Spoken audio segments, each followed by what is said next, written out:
Because we'd like to welcome a man who chuckles when I say he'd like to know, because one man who would know what Eddie might say as the team boss is Timo Glock alongside Lucas de Grassi. So give us this answer first. What do you think Eddie would be saying to Sebastian Vettel? I can't say that on TV. The kind of words that we couldn't possibly have on. It would be like beep beep beep beep beep. Bad driver. Well, you've got close of experience of that. Lucas, thank you very much for joining us.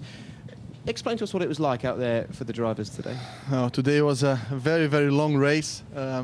Very difficult situation when you have slick tires and then it starts to rain in one part of the track. Spa is so big that one part gets wet, the other is still dry. So the next lap you have to really judge. It's just like a feel of how wet it is and where you can brake.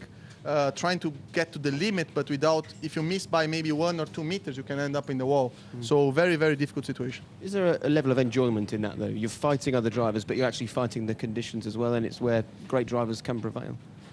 Yeah, definitely. I mean, I think that makes a difference, especially for us at the moment in the position where we are. Like we had it yesterday in qualifying. You know, you just know in these conditions you can make a difference as a driver, and we got it yesterday, but we're unlucky today in the race. Sure. With 6 races to go this season, what can you realistically expect? Presumably the development continues, but are you really looking more towards next year already? Yeah, definitely. I think we will be next year in a completely different, on a different start, on a different baseline, because we have so much more data collected from this year, and I think we will start in terms of a car balance completely in a different way. But still this year I think we have a good update coming for Singapore, which should give us a little boost again, which hopefully brings us then in front of Lotus. First of all, how are you? Because you had quite a big impact and I saw you nursing your neck all day yesterday. So well done to finish the race. That was a big, big ask. Yeah, it was quite tough. I mean, Friday the accident itself was, for me, the impact I expected quite easy, because there are 3 tire barriers which should absorb the crash, but at the end they were full of water and it was like against the wall. So I didn't really make myself ready for it, and the impact just destroyed a bit the muscles on the back. So it was quite a lot of stuff done yesterday night and this morning, because in dry conditions it's tough here. A lot of quick corners where the muscle was not really happy about it.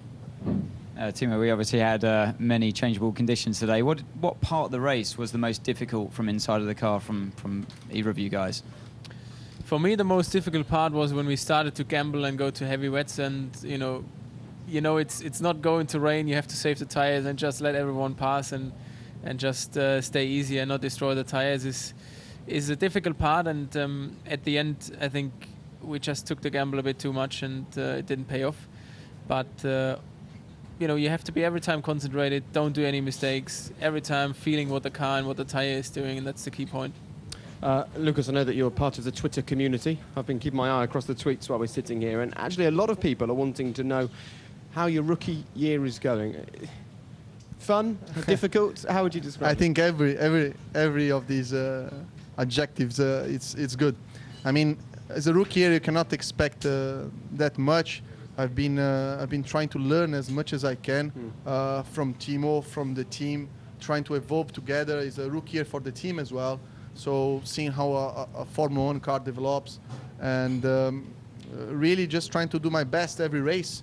Some tracks that I don't know, just gaining experience and make sure I go bad for next year. Guys, I know we've already touched on the development and you talked about next year, but your team is saying you've got a major update and an upgrade for Singapore. You see that this fight for this 10th position is right there? You think you can take 10th position? Yeah, our target since the beginning of the year is to finish as the best of the new teams. And definitely this upgrade will put us in front of Lotus. And then in this position will be easier to achieve a 12th place or a point is what we need to be on the top 10. Okay, and your Twitter question from lots of people, will you be at Virgin Racing next year? Bearing in mind John Booth is just a few yards away. You know, it's every time the same answer from my side. And I said it from the beginning on when I did my first interview for Virgin, is we have a long-term contract, and if things go in the right direction, there is no reason to think in a different way. And I said every time, let's see how the rest of the year goes, and the development has to go, in the right direction.